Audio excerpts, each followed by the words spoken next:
काल हमने पढ़ा था कल वर्ग, आयत, घन, घनाभ और बेलन। आज हम पढ़ेंगे शंकु।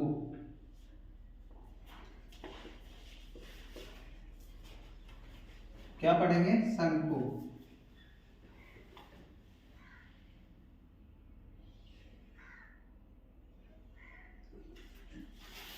शंकु,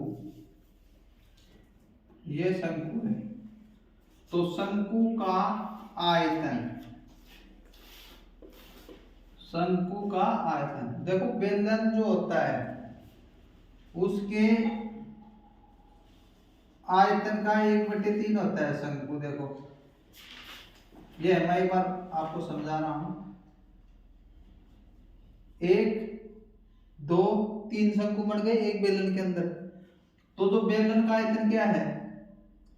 पाई आर स्क्वायर एच। उसमें कितने का भाग दे देंगे? 3 का। तो क्या आ जाएगा? शंकु का आयतन। क्या आ जाएगा? शंकु का आयतन। शंकु का आयतन। तो शंकु का आयतन क्या है? 1/3 पाई आर स्क्वायर एच। एक की कोई वैल्यू नहीं है, एक चीज को एक से गुणा करके दिया जाएगा पाई आर स्क्वायर एच। तो शंकु का आयतन 1/3 पाई आर स्क्वायर एच।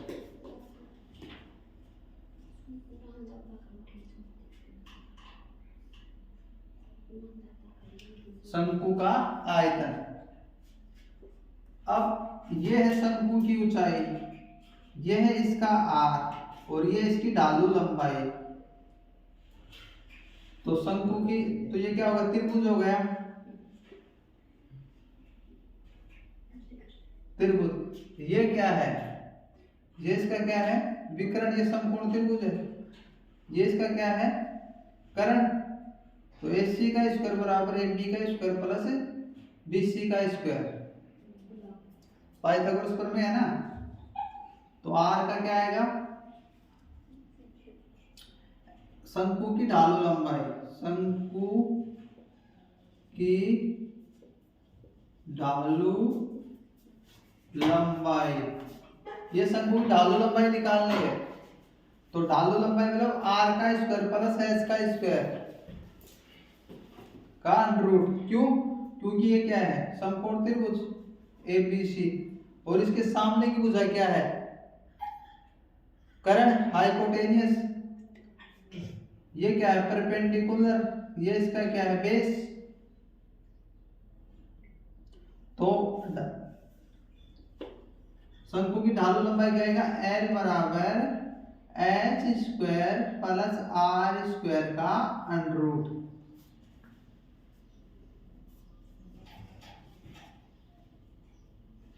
लाइटिंग देखनी फुल, लाइट फुल, लाइट। वैसे अगर आप इसको अगर कर्ण मानते हो, कर्ण ही है, तो कर्ण का स्क्वायर बराबर आधार का स्क्वायर प्लस लंब का स्क्वायर। तो कर्ण क्या है? L square. आधार क्या है? H square plus R square. Pythagoras प्रमेय। तो अब वर्गमूल लेंगे। वर्गमूल लेने पर, वर्गमूल लेने पर तो L स्क्वायर का L आ गया, इसका वर्गमूल क्या आया? H प्लस R स्क्वायर का अंडररूट।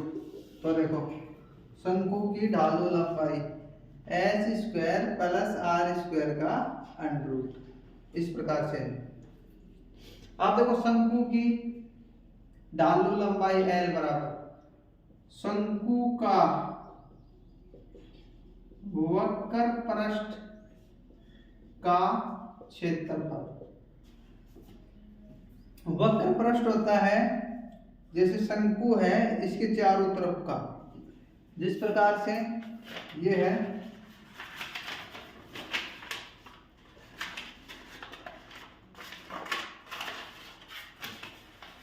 ये शंकु है।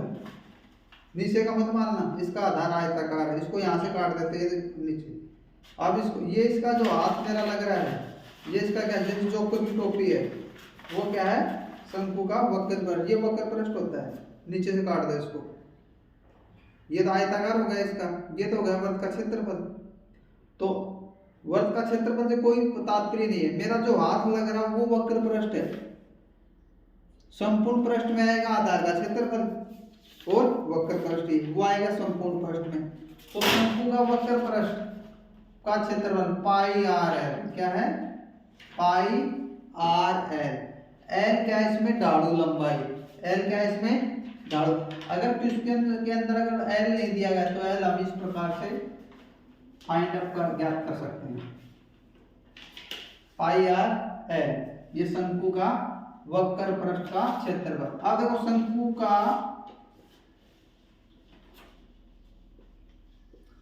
संपूर्ण पृष्ठ का क्षेत्रफल, संपूर्ण पृष्ठ में क्या आएगा, एक इसमें ये और जुड़ जाएगा, वक्र पृष्ठ, शंकु का वक्र पृष्ठ का क्षेत्रफल प्लस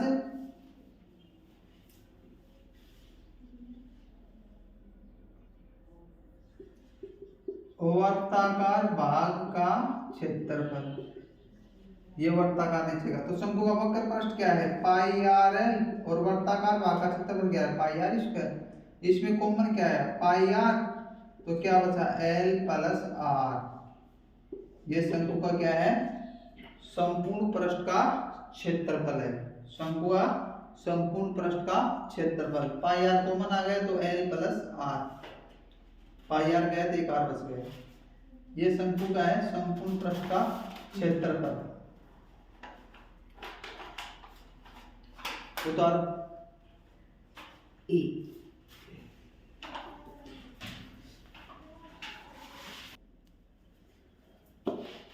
आप देखो इसमें जाओ, शंकु का वक्र पृष्ठ था पाई आर है, ये किस प्रकार से है, क्योंकि मैंने बताया कि शंकु का अगर मैं वापिस अगर पढ़ता हूं, जैसे मेरे पास कोई बुक है,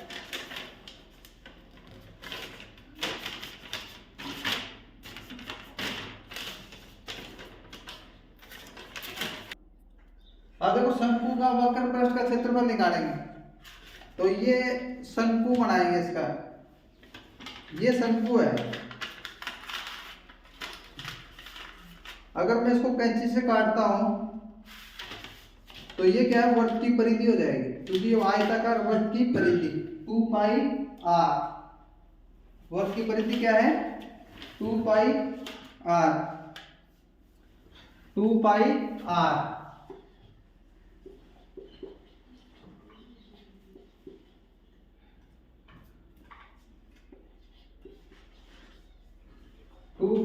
आर।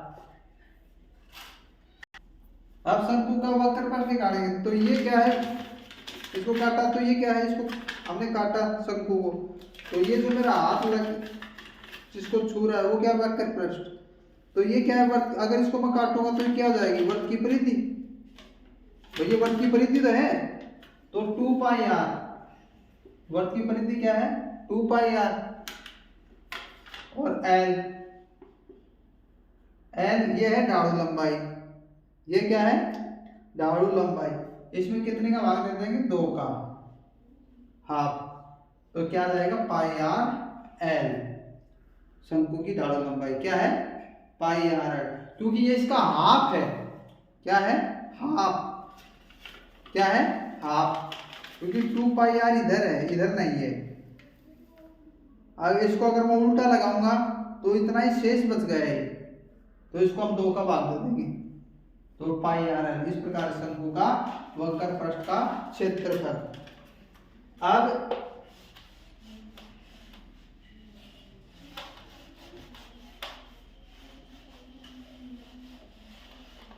गोले का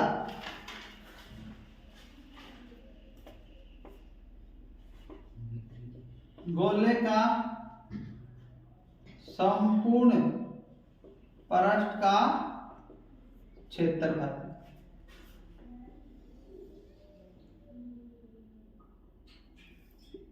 कोई भी गोला है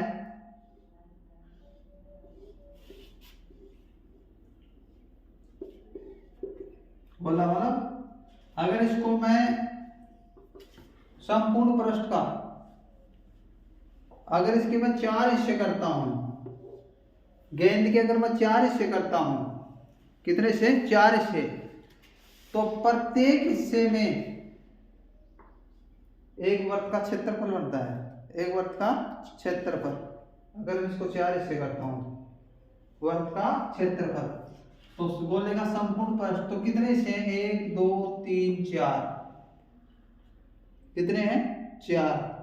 अगर मैं गेंद को अगर काटता हूं बीचों बीच से दोनों तरफ प्लस में, तो इसके 4 हिस्से हैं। अगर मैं शंकु का संपूर्ण पृष्ठ निकालता हूं, अगर मैं इसके 4 हिस्से करता हूं, जो प्रत्येक हिस्सा है, जैसे गेंद है मेरे पास कोई, अगर उसको मैं 4 हिस्से करता हूं, जैसे ये कोई गेंद है, अगर मैं इसके 4 हिस्से करता हूं, 4 हिस्से, तो एक का जो वक्र पृष्ठ है, मतलब एक का जो वक्र पृष्ठ है वो किसके है, बराबर आएगा पाई आर स्क्वायर। तो 4 का 4 पाई आर स्क्वायर, 4 वर्तों का क्षेत्रफल लग जाएगा 4 पाई आर स्क्वायर। अब गोले का अर्धगोले का संपूर्ण पृष्ठ का क्षेत्रफल, तो आधा गोले का क्या है 2 पाई आर स्क्वायर प्लस एक वर्ग का क्षेत्रफल और बढ़ जाएगा। अगर मैं गोले को अगर काट देता हूं बीचों बीच, तो एक वर्ग का क्षेत्रफल ऊपर का है वो जुड़ जाएगा, क्योंकि हाफ का क्या है 2 पाई आर स्क्वायर और एक ऊपर का हिस्सा उसका हो जाएगा पाई आर स्क्वायर। तो ये कितना हो गया, जोड़ेंगे तो 3 पाई आर स्क्वायर। यह अर्धगोले का संपूर्ण पृष्ठ है, और अर्धगोले का वक्र पृष्ठ का क्षेत्रफल, तो पूरे गोले का वक्र पृष्ठ क्या है 4 पाई आर स्क्वायर, अर्धगोले का क्या है 2 पाई आर स्क्वायर, हाफ हो जाएगा उसका, 2 का भाग दे देंगे इसके अंदर, क्योंकि उसमें फिर जो हमने काटा वो क्षेत्रफल नहीं आएगा। वक्र पृष्ठ में साइड का ही आता है, संपूर्ण पृष्ठ में साइड का गोलाकार और ऊपर का वो होता है अर्धगोले का संपूर्ण पृष्ठ, तो उसमें एक वर्ग का क्षेत्रफल और जुड़ जाएगा। अब गोले का आयतन होता है, मैंने कल भी बताया था पहले पार्ट में, वीडियो देख लेना, वो जो शेष है घन का नाम वर्ग के आयतन, वो पहले पार्ट में देख लेना। गोले का आयतन 4/3 पाई आर क्यूब है, 4/3 पाई आर की क्यूब। अर्धगोले का आयतन इसमें 2 का भाग दे दो, अर्धगोले का आयतन इसमें 2 का भाग दे दो, 2 दूनी 4, तो 2 दूनी 4, तो 2/3 पाई आर क्यूब। यह अर्धगोले का आयतन आ गया, अर्धगोले का आयतन आ गया।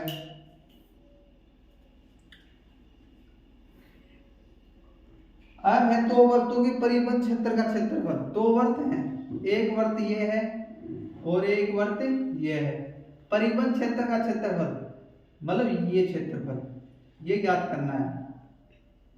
तो ये है, एक पहली त्रिज्या है r1, दूसरी त्रिज्या है r2, ये r2 ये r1, तो क्या आ जाएगी, वर्ग का क्षेत्रफल क्या है पाई आर स्क्वायर, 1 बड़े वाला r1 पाई r1 माइनस पाई r2 का स्क्वायर, इसको छोटे वाले को r छोटा मान लो, r2 का स्क्वायर, तो पाई कॉमन आ गया, तो r1 का स्क्वायर r2 का स्क्वायर।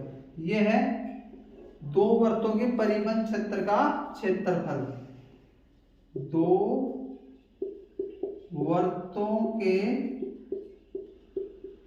परिबंध क्षेत्र का क्षेत्रफल, ये सूत्र है। उतारो।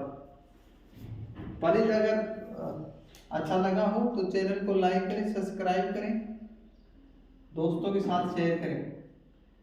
ये पार्ट 2 था, पार्ट फर्स्ट देख लेना।